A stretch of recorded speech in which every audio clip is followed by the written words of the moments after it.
What are common defense strategies in fraud cases? When it comes to fraud cases, understanding the defense strategies can be quite fascinating.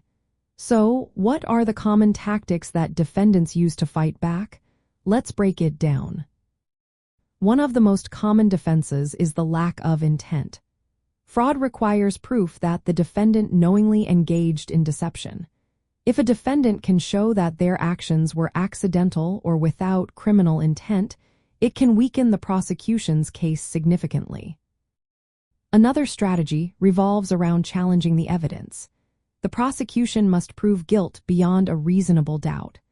Defense attorneys often look for inconsistencies or errors in the evidence presented. This could include unreliable financial records or questionable witness credibility. Highlighting these weaknesses can create reasonable doubt in the minds of jurors. Defendants may also argue good faith or honest mistake. This means they believed their actions were lawful or based on incorrect but honest information. This defense suggests there was no intent to defraud, just a misunderstanding or error. Entrapment is another defense used in fraud cases.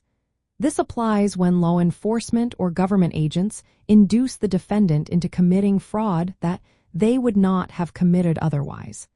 The burden is on the defendant to prove this inducement.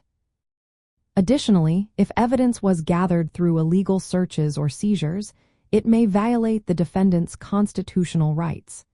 This can lead to the exclusion of that evidence from trial, which can undermine the prosecution's case. Defense teams may also challenge the authenticity of the evidence. They might question the validity of financial documents or emails used to prove fraud.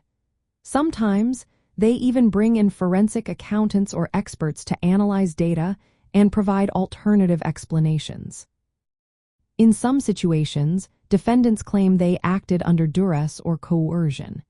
If they can prove they were forced to commit fraudulent acts under threat or pressure, this can serve as a valid defense. In high-profile cases like that of Martin Shkreli, who was convicted of securities fraud, these strategies become even more critical. Defense teams often consist of experts in white-collar crime and forensic accounting. They dissect complex financial transactions and challenge the prosecution's narrative. Overall, the main goal of these defense strategies is to dismantle the prosecution's proof of intentional deception. By exposing weaknesses in the evidence and protecting constitutional rights, defendants aim for acquittal or reduced charges. Understanding these strategies gives us a clearer picture of how fraud cases unfold in the courtroom.